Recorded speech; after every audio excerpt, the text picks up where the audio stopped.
नमस्कार, मैं दीपक शर्मा, मेरे यूट्यूब मंच पर आपका स्वागत है। दोस्तों, देश की इनकम बढ़े या ना बढ़े, लेकिन मोदी जी ने इनकम टैक्स के बहाने आपके घर की जासूसी करने का सारा इंतजाम कर दिया है। चौंकिए मत, कानून आ रहा है। दरअसल जो नया इनकम टैक्स बिल है, इसमें सरकार को यह अधिकार होगा, पावर होगी कि आपकी फेसबुक, आपका व्हाट्सएप, आपका इंस्टाग्राम, आपका ईमेल, आपका सिग्नल, आपके टेलीग्राम, जो भी आपके सोशल मीडिया खाते हैं, सबको इनकम टैक्स के अफसर चेक कर सकेंगे। जी हाँ, इसका मतलब यह हुआ कि आप किससे फ़ोन पर बात कर रहे हैं, आप किसके साथ मैसेजेस एक्सचेंज कर रहे हैं, आप किसकी तस्वीर खींच के अपने फ़ोन डाटा में रख रहे हैं, या फिर आप वीडियो कॉल कर रहे हैं, या आपकी जो चैट्स हैं भले वो लॉक्ड हों, उन सबको सरकार अनलॉक ही नहीं करेगी, उसका रिकॉर्ड भी बना के रखेगी। लिखा पढ़ी में उसका रिकॉर्ड बना सकती है। यानी कुल मिलाकर आपकी जो निजता है, आपकी जो प्राइवेसी है, उसकी 360 डिग्री जासूसी सरकार कर सकती है। ये नया इनकम टैक्स बिल में इस तरह के प्राविधान है, और शायद इसीलिए इसका आज सोशल मीडिया पे बड़ा जबरदस्त विरोध हुआ। और चौंकाने वाली बात यह थी कि इस लड़ाई में देश की महिलाएं सबसे आगे थीं, जिन्होंने कहा कि हर कीमत पर मोदी जी को ये जो कानून की धारा है, ये तो वापस लेनी ही होगी।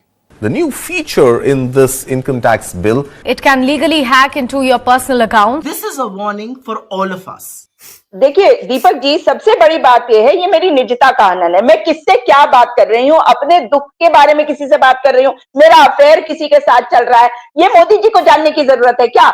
अब दोस्तों, अगर मैं साफ शब्दों में कहूँ या बहुत आसान भाषा में कहूँ, तो ये जो नया इनकम टैक्स बिल लेके जो मोदी सरकार आई है, इसका जो एक क्लॉज है, इसकी एक धारा के लीजिए 247, क्या इस धारा का जो मकसद है वो ये है कि भाई आपके सोशल मीडिया के जो खाते हैं, फेसबुक के, इंस्टाग्राम के, इसको खंगाला जाए और आपकी प्राइवेट लाइफ में घुसा जाए। इनकम टैक्स तो इनकम टैक्स, उसका इवेजन छोड़ दीजिए, पैसा छोड़ दीजिए, लेकिन यहाँ निजी जिंदगी में घुसने की पूरी कोशिश हो रही है। आप यूँ कह लीजिए कि इनकम टैक्स का ऑफिसर जो आएगा, वो अपने साथ एक दूरबीन और मैग्नीफाइंग ग्लास लाएगा, जासूस के भेस में वो घर में आपके घुसेगा, और बजाय अलमारी खंगालने के सबसे पहले आपसे फ़ोन मांगेगा। अब क्योंकि देश की जो फिनेंस मिनिस्टर हैं निर्मला सीतारमण, ये कानून लेके आई, और जाहिर तौर पर इशारा ऊपर से था, मोदी जी का था, अमित शाह का था, तो फिर बवाल तो मचा संसद में। और जब संसद में बवाल मचा तो कहीं ना कहीं एक सहमति बनी कि चलो भाई ठीक है, पहले एक कमेटी बना ली जाए।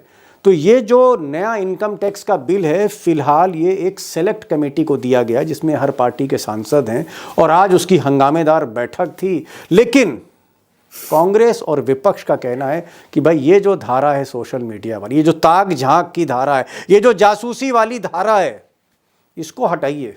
But the government trying to enter into our lives surreptitiously.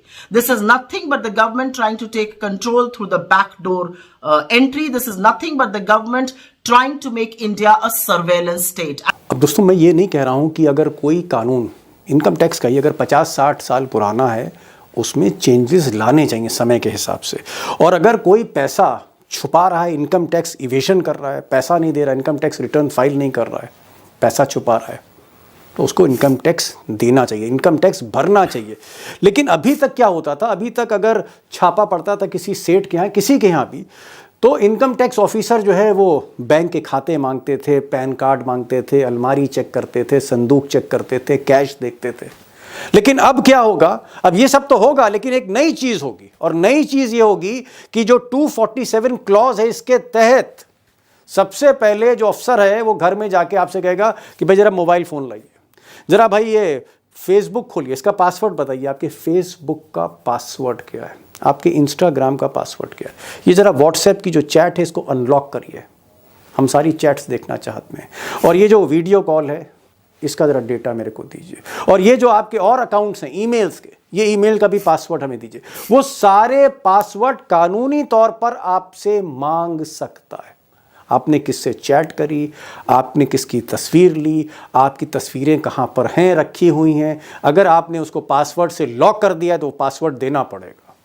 यानी आपकी जो प्राइवेट सीक्रेट लाइफ है, उसका सारा एक्सरे मोदी जी के अफसरों के पास होगा। ये इसमें एक बहुत बड़ा खतरा है आपकी निजी ज़िंदगी में ताक झांक करने का, आप कह सकते हैं फुल जासूसी का इंतजाम है। अब दोस्तों ऐसा नहीं कि अपोजिशन पार्टीज पूरी तरह से इस बिल को डंप करना चाहती हैं, इस कानून को डंप करना चाहती हैं, लेकिन उनकी आपत्तियां जो हैं वो कुछ क्लॉजेस, कुछ धाराओं पर है।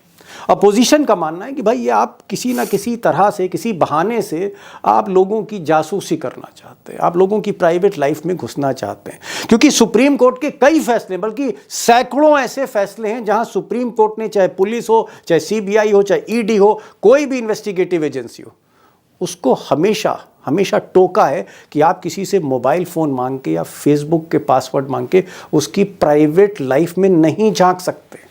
इन्वेस्टिगेशन जो है वो सिर्फ सब्जेक्ट का होना चाहिए, ना कि प्राइवेट लाइफ का, अगर ज़रूरी नहीं है। तो इसका हमेशा विरोध हुआ। उसकी वजह ये है कि फंडामेंटल राइट्स, आपके जो मौलिक अधिकार हैं, आपकी निजी ज़िंदगी को, आपकी निजता को सम्मान देते हैं, और ये दुनिया भर में ऐसा है। तो सवाल इस बात का है कि क्या ये जो नया क्लॉज ऐड किया है जासूसी करवाने का इनकम टैक्स में, क्या इसका जो विरोध है, इस धारा का जो विरोध है, ये जो युवा पीढ़ी कर रही है या महिलाएं कर रही हैं या मेट्रोज में हो रहा है, क्या ये जायज़ है, जेन्यून है, ये होना चाहिए? और क्या सरकार को इसे वापस लेना चाहिए, इसे लेना चाहिए मोदी सरकार को? और क्या हम ये माने कि कहीं ना कहीं जासूसी करा के, घर घर की जासूसी करा के उसका एक बहाना खोज लिया, इनकम टैक्स का ये जो क्लॉज है, धारा है, क्या ये जो जासूसी है ये एक संकेत है कि देश तानाशाही की तरफ बढ़ रहा है, जहां तानाशाह को हर घर का निजी डेटा चाहिए?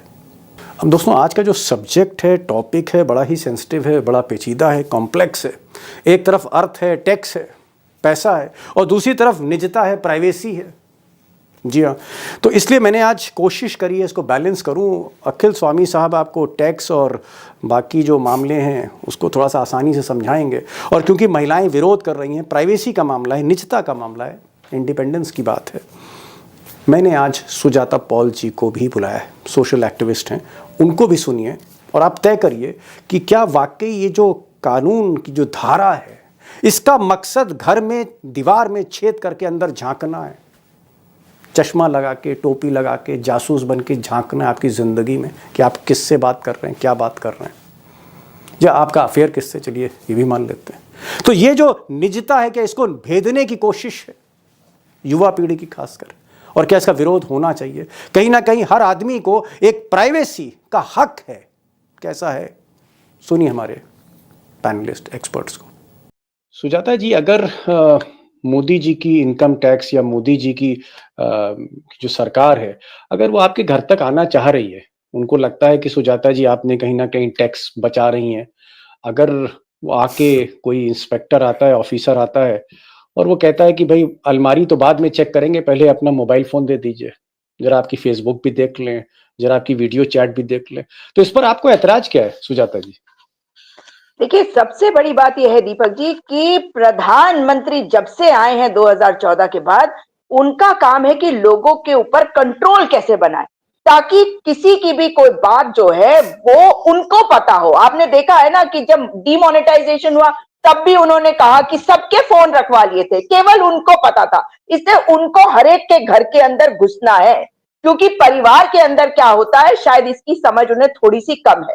किसी भी परिवार में बच्चों को कैसे बड़ा किया जाता है कि उनको खुली छूट होती है कि वो अपनी बातों को अपने माता पिता से कर ले, लेकिन क्या वो करते हैं? क्या वो अपनी हर बात को माता पिता को बताते हैं? वो अपनी गलतियों से भी सीखते हैं।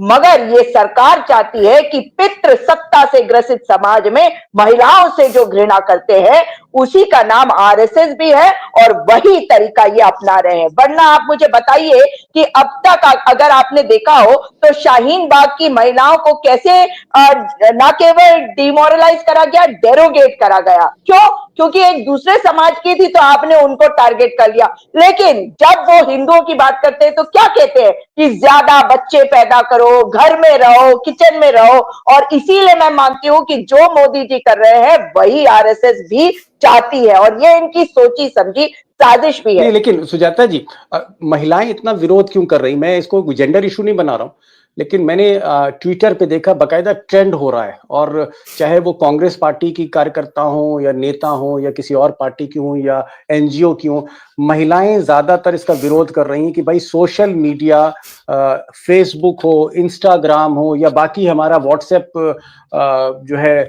अकाउंट हो, हम आपको वो नहीं देंगे। आप मोदी से ये एक तरह का एक विरोध है कि भाई वो घर में घुसकर सोशल मीडिया के अकाउंट ना मांगे। मेरा सवाल ये है कि अगर सोशल मीडिया का अकाउंट मांगा जा रहा है, फेसबुक का मांगा जा रहा है या व्हाट्सएप का मांगा जा रहा है, इस पर इतनी कड़ी आपत्ति क्यों हो रही है? इसको थोड़ा आप बताना चाहेंगे, क्या वजह क्या हो सकती है? क्या देखिए दीपक जी, सबसे बड़ी बात यह है, ये मेरी निजता का हनन है। मैं किससे क्या बात कर रही हूँ, अपने दुख के बारे में किसी से बात कर रही हूँ, मेरा अफेयर किसी के साथ चल रहा है, ये मोदी जी को जानने की जरूरत है क्या? और आप क्या सोच रहे हैं कि ये जिस तरीके से पूरा का पूरा ये कह रहे सोशल मीडिया में भी जाएंगे, ये ईमेल को भी देखेंगे, इसमें कोई रोक टोक नहीं होगी, ये हर पासवर्ड को बाईपास कर लेंगे, ये मोबाइल में भी अगर पासवर्ड होगा उसको बाईपास करेंगे, तो मैं किससे क्या बात कर रही हूँ, इन्हें जानने की क्या इच्छा है? आप जानते हैं ना कि समाज में महिलाओं को किस तरह से ट्रीट किया जाता है आज भी, और महिलाओं और पुरुषों में आज भी बहुत फर्क है। और केवल महिलाएं नहीं, बच्चे भी, युवा भी, भाई युवा क्या कर रहा है, किसके साथ बात कर रहा है, वो किसके साथ रह रहा है, खा रहा है, क्या पहन रहा है, अब तक तो सिर्फ उस पर टारगेट था, अब आप ये भी देखना चाहते हैं कि वो किससे क्या बात कर रहा है। इसी कारण से तो आप मेरे ईमेल को चेक करेंगे, मैं किसको ईमेल दे रही हूँ, किसको ईमेल भेज रही हूँ, या मेरे सोशल, मैं बिल्कुल नहीं, और व्हाट्सएप चैट का भी देख लीजिए, कितना डर रहता है लोगों को आजकल कि हम नॉर्मल कॉल पे बात ना करें, व्हाट्सएप पे करें, व्हाट्सएप पे ना करें, टेलीग्राम पे करें, क्या कर रखा है इन्होंने। टेलीग्राम और सिग्नल भी चेक होगा, ये भी मैं आपको बता दूं। वही तो बता रही हूँ, अब तो ये हर चीज को चेक करेंगे ना, और ये तो बहाना है। और देखिए नया कानून लाए और क्या कहा कि रिफॉर्म ला रहे हैं जो पिछले 60 साल में नहीं हुआ। अरे 60 साल में नहीं हुआ, कम से कम मेरी निजता को तो का तो मान होता था ना, मेरा सम्मान होता था कि मैं क्या किससे बात कर रही हूँ, वो किसी को मुझे बताने की जरूरत नहीं है। आप मुझे बताइए, मैं सिंपल सा एक एग्जाम्पल आपसे जानना चाहती हूँ, अगर किसी महिला को कोई दुख है, उसका कोई घर में उसका उत्पीड़न हो रहा है, वो उसको किसी से शेयर कर रही है सोशल मीडिया पे, उसकी सलाह ले रही है, और हो सकता है कि उसकी जो दिक्कत है, परेशानी, इसका मतलब जैसे अगर पति के साथ कोई दिक्कत है, क्योंकि मैंने ऐसे केसेस देखे हैं, मुझसे ही लोग बात करते हैं, तो वो चीजें अगर सुधर भी जाए तो भी अगर किसी ने ये सारा डेटा निकाल लिया तो बाद में निकालेंगे। इसका एग्जाम्पल यूसीसी कानून जो उत्तराखंड में आया उसमें भी आया है, जिसमें बड़ा विरोध हो रहा है, क्योंकि वो कह रहे हैं कि जो लिव इन में रहेगा उसका रजिस्ट्रेशन करा लो। इसका इतना बड़ा विरोध हो रहा है कि आप सोच नहीं सकते, पूरा उत्तराखंड चल रहा है इस मामले पे कि आप लिव इन का पहलू है कि आप निजता का हनन कर रहे हैं। जी चलिए, भाई सुजाता जी कह रही हैं कि भाई मैं किससे बात कर रही हूँ, चाहे व्हाट्सएप पे बात कर रही हूँ या सिग्नल पे मैं आ गई या टेलीग्राम पे आ गई, किसी भी तरह से किसी सूरत से ये पुलिस को अख्तियार नहीं हो सकता, इनकम टैक्स सरकार को अख्तियार नहीं हो सकता कि मेरी प्राइवेसी के अंदर वो झांके। इट्स अ डिसग्रेस जहां तक फ्रीडम ऑफ एक्सप्रेशन की बात है या पर्सनल फ्रीडम की बात है। प्रोफेसर साहब, भाई चलिए ठीक है, सुजाता जी ने तो एक बहुत एग्रेसिव स्टैंड रख दिया और कई बातों से मैं इनकी सहमत भी हूं।